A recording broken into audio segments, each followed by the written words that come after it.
Welcome to Divyadarshini. నేను మీ వరలక్ష్మిని. ఇప్పుడు మనం గోపాలపట్నం గవర్నమెంట్ హాస్పిటల్ దగ్గర అయితే ఉన్నాము. మనతో ఈరోజు ప్రపంచ తల్లిపాల వారోత్సవాలు జరుగుతున్నాయి. ఇక్కడ 1వ తారీఖు నుంచి 7వ తారీఖు వరకు అయితే జరుగుతాయి ఈ వారోత్సవాలు. తల్లి బిడ్డల ఫీడింగ్ కోసం తల్లి బిడ్డకి పాలు ఇవ్వడం వల్ల ఏం మేలు జరుగుతుంది అనేసి మనతో సూపరింటెండెంట్ సుజాత మేడం గారు, పూర్ణిమ మేడం గారు ఉన్నారు. అడిగి తెలుసుకుందాం.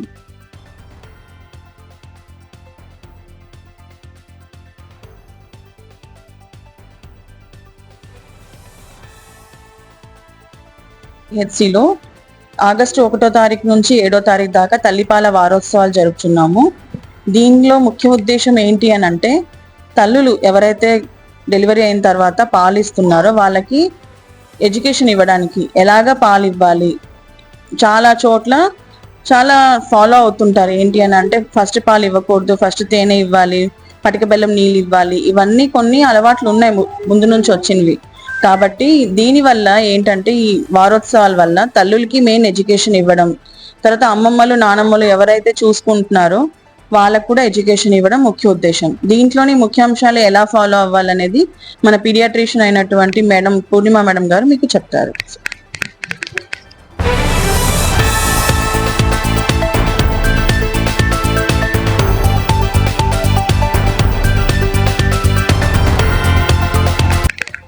ఆగస్టు 1 నుంచి 7 వరకు తల్లిపాల వారోత్సవాలుగా మనం ప్రతి సంవత్సరం జరుపుకుంటాం. ప్రతి సంవత్సరం మనం ఒక కోటార్ స్లోగన్తో పెట్టుకుంటాం. ఈ 26లో మనకి ఉన్న slogan breast feeding for a sustainable start in life and strengthen what works. So ఈ ఇయర్లో ఏంటంటే, తల్లిపాలు అనేవి బిడ్డకు దొరికే మొదటి టీకా, మొదటి ఆహారం. దాన్ని మనం వదలకుండా ఇస్తే తర్వాత వాళ్ళ లైఫ్ అంతా జీవితాంతం వాళ్ళు ఆరోగ్యంగా పోషకాహారాలతో పెరుగుతారని మనం దీన్ని స్టార్ట్ చేస్తాం. మెయిన్గా తల్లిపాల కోసం ఎందుకు ఇంత ఒక వారం అంతా ఎడ్యుకేట్ చేస్తారంటే, మన సొసైటీలో ఇండియాలో తల్లిపాల కోసం చాలా అపోహలు ఉన్నాయి. మామూలుగానే మన ఇళ్లలో ఫస్ట్ తల్లిపాలు కాదు, కొంచెం తేనె పట్టాలి, పుట్టగానే తేనెస్తే మంచిది అంటారు. కానీ వాటి వల్ల ఇన్ఫెక్షన్స్ అన్నీ వస్తాయి. తల్లిపాలు మొట్టమొదట వచ్చే వాటిని కొలెస్ట్రాల్ అంటారు. అవి ఎలా అంటే జున్ను పాలు లాంటివి, బుర్రు పాలు అంటారు. అవి చాలా ఆరోగ్యం. డెలివరీ అయిన వెంటనే మొదటి గంటలో వస్తాయి కదా, వాటిని ముర్రిపాలు అంటారు. కొలెస్ట్రాల్ వాటిలో చాలా యాంటీబాడీస్, బేబీకి కావాల్సిన ప్రోటీన్స్, పోషక పదార్థాలు ఉంటాయి. వాటిని ఒక్క చుక్క కూడా వేస్ట్ చేయకుండా బేబీకి వెంటనే మొదటి అరగంటలోనే పాలు ఇవ్వాలని చెప్తారు. అంతేకాకుండా పాలిచ్చే తల్లికి వాళ్ళ చుట్టూ ఉండే వాళ్ళకు కూడా ఏం చేయాలనే అవగాహన తక్కువ ఉంది. ప్రాచీన పద్ధతిలో మన వాళ్ళు చాలా చేసేవాళ్ళు, కానీ సైంటిఫిక్ గా వాటి మీద ఉండే సమాచారం అందరికీ తెలియదు. సో వాటిని సైంటిఫిక్ గా ప్రతి ఒక్కరికి ఎడ్యుకేట్ చేయాలి. సో ఎడ్యుకేట్ చేయాలంటే మనం కొన్ని డేస్ ని వాటికి డెడికేటెడ్ గా చెయ్యాలి. అప్పుడే నేటి పిల్లలే భవిష్యత్ తరాలకు ఉపయోగపడే వాళ్ళు కాబట్టి వాళ్ళని స్ట్రాంగ్ గా చెయ్యాలి అని చెప్పి మనకి తల్లిపాల వారోత్సవాలు ఇచ్చారు. ఇప్పుడు మామూలుగా అయితే తల్లిపాల వారోత్సవాలు కాకుండా చెప్పరా అంటే లేదు, డైలీ సిసిపి ప్రోగ్రామ్ అని ఒకటి అవుతుంది. వీళ్ళందరినీ డైలీ వచ్చి మా సిస్టర్స్, డాక్టర్స్ వచ్చి కౌన్సిల్ చేస్తారు, యాంటీనేటల్ మదర్ కి, పోస్ట్ నేటల్ మదర్ కి. అలా కాకుండా ఈ డెడికేటెడ్ గా 1 వీక్ కంటిన్యూస్ గా మొత్తం అందరికీ ఎడ్యుకేట్ చేసి, ఇప్పుడు ఎలా ఒక పండగ ఉంది, దాన్ని ఎలా సెలబ్రేట్ చేసుకుంటే గుర్తుంటుందో అలా చేస్తారనమాట ఫస్ట్ ఆగస్ట్ 1 వీక్ ని. ఓకేనా? సో దీంట్లో మెయిన్ ఇదేంటంటే, మొదటి 6 నెలలు బిడ్డకి తల్లిపాలు మాత్రమే ఇవ్వాలి, చుక్క నీళ్లు కూడా ఇవ్వకూడదు. ఓకేనా? తర్వాత ఇవ్వచ్చా ఇవ్వకూడదు ఆపేయాలా అంటే, 2 సంవత్సరాల వరకు బిడ్డకి తల్లిపాలని మనం ఇవ్వడం అనే విషయాన్ని వాళ్ళని ఎంకరేజ్ చేయాలి. దానికే ఇవి ప్రతిజ్ఞ అన్నమాట. ఈ 7 పాయింట్లు తల్లిపాల కోసం ఇచ్చే ప్రతిజ్ఞ కోసం. తల్లిపాలను ఉత్తమ శిశు ఆహారంగా గుర్తించి తల్లికి తల్లిపాల ప్రాముఖ్యతను కోసం తెలియడానికి మేము కృషి చేస్తాము. అంతేకాకుండా ప్రతి శిశువుకు పుట్టిన మొదటి గంటలోనే తల్లిపాలు ఇవ్వడానికి ప్రోత్సహిస్తాము. అంటే మినిమం కనీసం 6 నెలలు ఎక్స్క్లూజివ్ బ్రెస్ట్ ఫీడింగ్ అంటారు. అందుకే ఎక్స్క్లూజివ్ అంటే బ్రెస్ట్ ఫీడింగ్ తప్ప ఇంకొకటి ఇవ్వకూడదు.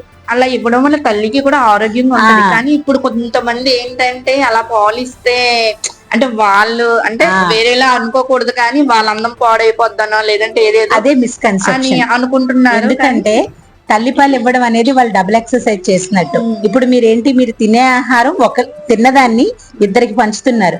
ఆ టైంలో శరీరంలో పాలు ప్రొడ్యూస్ చేయడానికి కూడా శరీరంలో చాలా ఎనర్జీ ఖర్చు అవుతుంది. సో దానివల్ల శరీరం ఇంకా నాజుగ్గా ఉంటది తప్ప తల్లిపాల టైంలో లావేం అవ్వరు.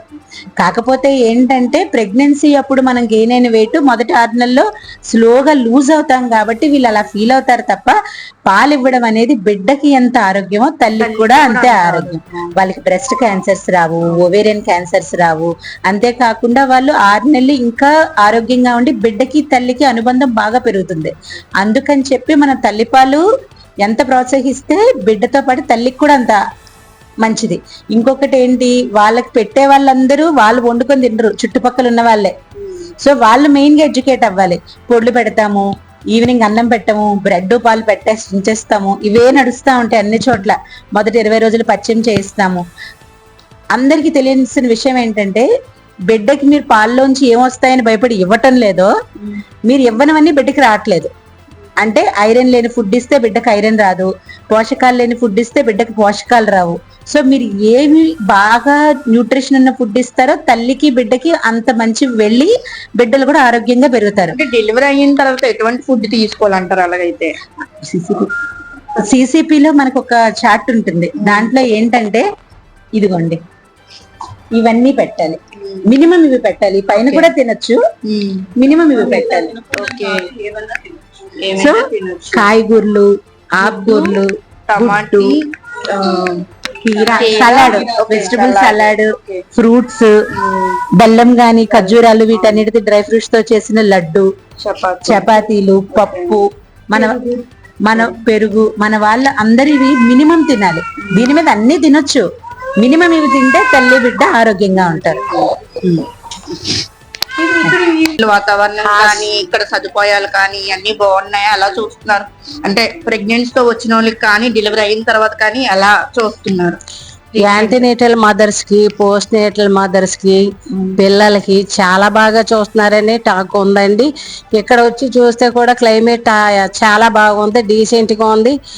మళ్ళీ ఇది నీట్నెస్ కూడా బాగా ఉంది. ఎవరి వర్క్ వాళ్ళు సిన్సియర్ గా చేస్తున్నారు. మేము ఎందుకైనా మంచిదని ఒకసారి ముందుగా వచ్చి చూసాం, ఇక్కడ అట్మాస్ఫియర్ చూసాం, కేర్ తీసుకుంటున్నారా లేదా. గవర్నమెంట్ హాస్పిటల్ కదా, పెద్ద కేర్ నాటుకు ఉన్నారా, కేర్ తీసుకుంటా మా మనవరాలను ఇక్కడ తీసుకొచ్చాం. అంటే జాయిన్ చేయక ముందు ఒకసారి అంటే గవర్నమెంట్ హాస్పిటల్ అంటే ఎవరికైనా చిన్న చూపు ఉంటది.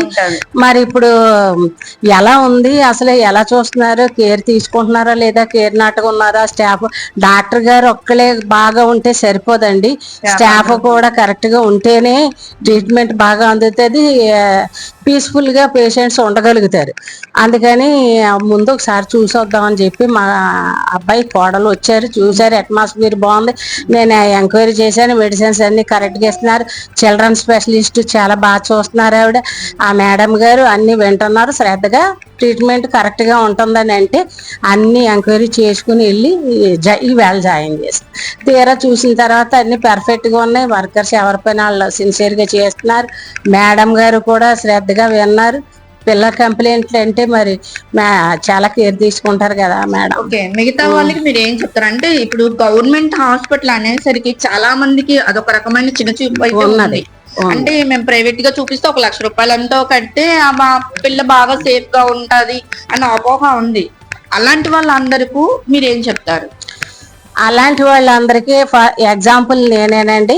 ప్రైవేట్ హాస్పిటల్కి వెళ్తే అవసరం లేని టెస్టులు చేసి వాళ్ళని శుభ్రంగా ఫైనాన్షియల్ గా ఇబ్బంది పెట్టి వాళ్ళ అప్పులు చేసుకుని వచ్చి చేస్తున్నారండి. ఇది వాస్తవం, అందరికీ తెలిసిన వాస్తవం.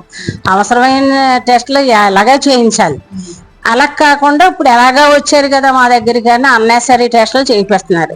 దాని అవన్నీ లేదు. ఇప్పుడు ఇక్కడ ఏంటంటే పేషెంట్ చూసిన తర్వాత ఏ టెస్ట్ అవసరం, కంపల్సరీగా అమ్మాయికి ఏ ట్రీట్మెంట్ అవసరం, అవన్నీ జాగ్రత్తగా మేడం గారు స్టడీ చేసి పర్ఫెక్ట్ గా రాస్తున్నారు. చక్కగా టెస్ట్ చేస్తున్నారు, ల్యాబ్ టెస్ట్ చేస్తున్నారు.